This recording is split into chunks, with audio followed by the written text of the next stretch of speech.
Hello everyone. We are studying first chapter of Fundamental Geography, Geography as a Discipline. This is introductory chapter of Fundamental Geography. In this chapter, we have read what is geography, what is need of geography, and geography as a integrated subject, and relationship between geography and natural science, relationship between geography and social science. So earlier in video we have read these topics. Now we will start branches of geography. In this video we will study about the branches of geography, systematic approach and regional approach. Systematic approach क्या होती है? Systematic approach में जो है पूरे world का कोई भी एक यूनिट लेते, एक पार्ट लेते या पूरे वर्ल्ड को लेते हैं और उसमें एक एलिमेंट की स्टडी करते हैं. एलिमेंट्स क्या, जैसे क्लाइमेट कैसी है वहाँ की, तो केवल क्लाइमेट के बारे में ही हम पढ़ेंगे. ड्रेनेज पैटर्न कैसा है वहाँ का, तो ड्रेनेज पैटर्न के बारे में, यानी कि किसी भी एक एलिमेंट्स को लेंगे. बट रीजनल ज्योग्राफी दूसरा अप्रोच जो है that is regional approach. Regional approach में हम किसी एक रीजन को लेंगे और उस रीजन की सारे एलिमेंट्स पढ़ेंगे कि वहाँ के ड्रेनेज पैटर्न कैसा है, वहाँ की क्लाइमेट कैसी है, वेजिटेशन कैसा है, पॉपुलेशन डेंसिटी कितनी है, वहाँ के ट्रेड कॉमर्स कैसी है, इंडस्ट्रीज़ कैसी है, एग्रीकल्चर पैटर्न क्या है. तो we will read about this. And next topic is about की branches of systematic approach. Systematic approach की ब्रांचेस कौन सी है? तो 3 branches are there, that is the physical geography, human geography and biogeography. फिर there is branches of physical geography, human geography and biogeography की branches के बारे में हम पढ़ेंगे. तो let's start with topic. Let's start with topic branches of geography. There is 2 branches of geography. One is systematic geography, another one is regional geography. Systematic geography is introduced by Alexander von Humboldt. He was a German philosopher. And regional geography was introduced by Karl Ritter, that is German geographer. He was German philosopher, he was German geographer. What is systematic geography? In systematic geography, we select one geographical factor and study its distribution for the whole world or a part of it. Systematic geography में हम कोई भी एक factor लेते हैं. Factors कौन से? जैसे रिलीफ हो गया, drainage, climate, vegetations, these are important factors. तो किसी भी वर्ल्ड का या तो एक प्लेस लेंगे या एक पार्ट लेंगे. जैसे हम टुंड्रा रीजन ले लेते हैं, इक्वेटोरियल रीजन, तो उस रीजन का केवल क्या देखेंगे हम? एक वेजिटेशन देखेंगे, इक्वेटोरियल रीजन या टुंड्रा रीजन. तो पूरे जो है मेन कॉन्सेंट्रेशन किसी पर्टिकुलर फैक्टर्स पर रहता है इन सिस्टमेटिक geography. Systematic geography में concentration on a particular factor, that is जैसे क्लाइमेट हो गया, वेजिटेशन हो गया, या वहाँ का ड्रेनेज पैटर्न हो गया, रिलीफ फीचर्स हो गया, किसी भी एक में लेते हैं. But in systematic geography we studied separately with reference of particular area. This method इस मेथड को हम किस नाम से भी जानते हैं? टॉपिकल अप्रोच, यानी कोई किसी पर्टिकुलर टॉपिक को लेना. तो टॉपिक्स कोई भी हो सकते हैं. एलिमेंट्स मैंने आपको बताया, जैसे रिलीफ हो गया, ड्रेनेज, क्लाइमेट, वेजिटेशन, ट्रांसपोर्टेशन, कुछ भी हम एक ले सकते हैं. इस मेन कंसर्न होता है इसमें. द एडवांटेजेस ऑफ सिस्टम जो है systematic geography, it focused on reality पर इसमें फोकस होता है. And concentration on the distribution and analysis of the elements. और किस पर? Distribution and analysis of elements, उनके एनालिसिस और डिस्ट्रीब्यूशन पर इसका जो है कंसंट्रेशन होता है. Now about regional geography. Regional geography introduced by Karl Ritter, German geographer. इसमें तो मैंने आपको बताया पर्टिकुलर एलिमेंट्स पर होता है कंसंट्रेशन, और इसमें पर्टिकुलर रीजन पर होता है. जैसे हमने वीकेंड से हमारे यहाँ पर गंगा प्लेन है, या हम असम वैलीज़ ले लें या छोटा नागपुर प्लेटूज़ ले लें, तो उस एरिया का यानी कि पूरे इंडिया को ना लेकर हम किसी पर्टिकुलर रीजन को लिया हमने, और उस रीजन में हमने जो है क्या उस रीजन के ऑल फैक्टर, हर चीज़, वहाँ की लोकेशन हो गया, रिलीफ हो गया, drainage, climate, soil, vegetation, minerals, wealth, agriculture, transportation, trade, everything we studied in regional geography. यानी कि एक रीजन को लेकर उसके सारे फैक्टर्स को जो है उनकी स्टडी करना, वो किस में आता है, रीजनल जोग्राफी में। बट एक एरिया को लेकर उसका केवल एक फैक्टर का जो स्टडी करना है वो किस में आता है, सिस्टमेटिक जोग्राफी में आता है। Now what are the advantages of regional geography? It is easy and more effective, ये बहुत इजी और इफ़ेक्टिव होता है। It examines the man environment relationship and cause and effect relation become clear. इससे हमें क्या क्लियर हो जाते हैं, cause and effect relationship clear हो जाते हैं। The basic principle of geography's to under it, इससे हमें क्या हो जाता है, it is easily under, we can easily understood basic principle of geography. और हम इससे जो है ईजीली क्या समझ सकते हैं, बेसिक प्रिंसिपल ऑफ जोग्राफी। तो that is regional geography. Now the systematic geography, we can divide systematic geography in three main branches। किस थ्री ब्रांच में हम, physical geography, human geography and bio geography, तीन में हम डिवाइड करते हैं systematic को। थ्री ब्रांचेज हैं इसकी, physical geography, human geography and bio geography.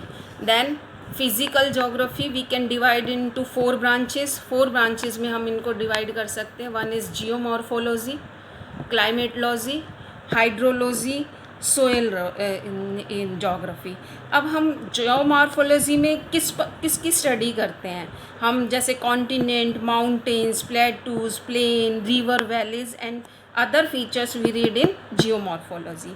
Climatology, नाम से ही पता चल रहा है क्लाइमेट, तो क्लाइमेट में क्या आता है, temperature, rainfall, atmospheric pressure, wind, storm, इसमें हम क्लाइमेटोलॉजी में करते हैं। हाइड्रोस्फीयर यानी कि ओशियन हो गया, उससे रिवर्स हो गए, ग्लेशियर्स हो गए, वाटर वेपर हो गए, वो हम इसमें उनकी स्टडी करते हैं। Soil geography related to soil formation, their type, their distribution, हम किस में पढ़ते हैं, सोयल फॉर्मेशन में पढ़ते हैं। Now the human geography. Human geography जो है एक बहुत बड़ा सब्जेक्ट है, और इसमें जो है बहुत सारे फीचर्स आते हैं, और आप देख भी रहे हो इसमें बहुत सारे फीचर्स हैं। One is cultural geography, social geography, population geography, urban geography, rural geography, economic geography, agricultural geography, industrial geography, political geography, trade and transport, ये इसकी सारी ब्रांचेज़ हैं ह्यूमन जोग्राफी की। अब इसमें कुछ इम्पोर्टेंट, हम कल्चर में हम सोशल या कल्चर में हम क्या पढ़ेंगे, अबाउट द सोसाइटी में जो है कि कौन कैसा कल्चर है उस सोसाइटी का, उस सब पूरे कल्चर के बारे में हम सोसाइटी के बारे में पढ़ेंगे। पॉपुलेशन में कितनी डेंसिटी है, डिस्ट्रीब्यूशन कितना है, लिटरेसी रेट कितना है, सेक्स रेशो कितना है, कास्ट कंपोजिशन क्या है या रिलीजियस कंपोजिशन का क्या है, माइग्रेशन पैटर्न क्या है, ऑक्यूपेशनल स्ट्रक्चर क्या है, सेटलमेंट्स के बारे में हम किस में पढ़ते हैं, पॉपुलेशन जोग्राफी में। फिर कुछ इंपॉर्टेंट इकोनॉमिक जोग्राफी हम पढ़ते हैं, जैसे फिर इसमें कि प्राइमरी, सेकेंडरी या टर्शरी सेक्टर में कितने जो है, कौन हंटिंग, फिशिंग, माइनिंग में अंगेज्ड है, कौन इंडस्ट्रीज़ में अंगेज्ड है, या कोई सर्विस सेक्टर में कौन अंगेज्ड है, उनके बारे में। एग्रीकल्चर में हम रिलेटेड टू द एग्रीकल्चर की कौन सी क्रॉप्स कहाँ ग्रो की जाती है, क्यों ग्रो की जाती है, किस तरह टाइप की वहाँ पर जो है पैटर्न मिलता है। देन कुछ हिस्टोरिक पॉलिटिकल जोग्राफी में हम जो है किसके पॉलिटिकल बाउंड्रीज़ के बारे में पढ़ते हैं, उनकी space relationship with other nation, neighbouring countries से कैसे रिलेशनशिप हैं, इलेक्शन सिनेरियो क्या होता है, उस सब के बारे में हम किस में पढ़ते हैं, पॉलिटिकल जोग्राफी में पढ़ते हैं। Now the next one is bio geography. आप बायोलॉजी पढ़ते हो, उसमें पढ़ते ही हो, प्लांट्स के बारे में आता है इसमें, प्लांट्स प्लांट जोग्राफी, जू geography, human ecological geography, environmental geography. तो प्लांट में हम जितने भी फॉरेस्ट हैं, ग्रास लैंड हैं, उसके डिस्ट्रीब्यूशंस के बारे में पढ़ते हैं। जू जोग्राफी में जो है एनिमल्स और माइक्रो ऑर्गेनिज्म के बारे में, इकोलॉजी में हम human nature, relationship and its consequences for human life उनके बारे में पढ़ते हैं। और एनवायरमेंटल ज्योग्राफी में we study the effect of environment on human life पर इसका क्या प्रॉब्लम है, क्या इफ़ेक्ट्स हैं। It attention is focused mainly on environmental problem, जैसे environmental pollution, land degradation, exploitations of natural resources and their conservation. तो this is about biogeography. तो we have read about today we have read to systematic geography and regional geography. Systematic geography is introduced by Alexander von Humboldt, German philosopher. Concentration on a particular factors, बहुत सारे factors होते हैं, जैसे relief feature हो गए, drainage, climate, soil, vegetation, minerals, transportations, human beings, population के। लेकिन वो पूरे वर्ल्ड का या तो पूरा पार्ट लेते हैं या एक पार्ट को लेकर उसके एक एलिमेंट की स्टडी करते हैं। अब इसकी एडवांटेजेस क्या है? इट फोकस्ड ऑन रियलिटी पर फोकस करता है, and distribution and analysis of elements. दूसरा रीजनल ज्योग्राफी, नाम से ही पता है, किसी पर्टिकुलर रीजन की स्टडी करता है और उस रीजन के सारे एलिमेंट की स्टडी करता है, जैसे लोकेशन हो गया, relief, drainage, climate, soil, vegetations, minerals, wealth, agriculture सारे लेते हैं। This regional geography is introduced by Karl Ritter और that is the German geographer थे ये। अब इसकी एडवांटेजेस क्या है? That is more effective. किसी एक रीज़न के बारे में हम पढ़ते तो वो मोर इफ़ेक्टिव, क्योंकि हमें उस रीज़न की सब कुछ पता चल जाता है। यहाँ हमें केवल एक एलिमेंट पता चलता है उस जो है प्लेस का, बट यहाँ पर हमें पूरी सारे फैक्टर्स वहाँ पर मिल जाते हैं। और examine cause and effect relationship. Further we divide systematic geography. अभी हम क्या पढ़ रहे हैं? सिस्टेमेटिक ज्योग्राफी की ब्रांचेस पढ़ रहे हैं। फिर उसके बाद हम रीजनल ज्योग्राफी की ब्रांचेस पढ़ेंगे। सिस्टेमेटिक ज्योग्राफी की जो 3 branches are there, one is physical geography, another one human geography and bio geography. Further we divide physical geography in geomorphology, climatology, hydrology and soil geography. Then we divide human geography, that is a very long subjects are there, many that human geography is very wide. Cultural geography is there, social geography, population geography, urban geography, rural geography, economic geography, agriculture, industrial, political, trade and transport. But इसमें कुछ ही हम जो important है वो हम पढ़ते हैं, जैसे कल्चरल और सोशल एक उसमें आ जाती है। फिर पॉपुलेशन आपने ज्योग्राफी में पढ़ा होगा 9th स्टैंडर्ड में, पॉपुलेशन के बारे में। एग्रीकल्चर आपने और इंडस्ट्रीज आप 10th में पढ़ोगे। ट्रेड एंड ट्रांसपोर्ट भी आप 10th में पढ़ोगे। तो जो है these are the branches of human geography. Now the biogeography, plant, zoo geography, human ecology and environmental geography. These are branches of biogeography.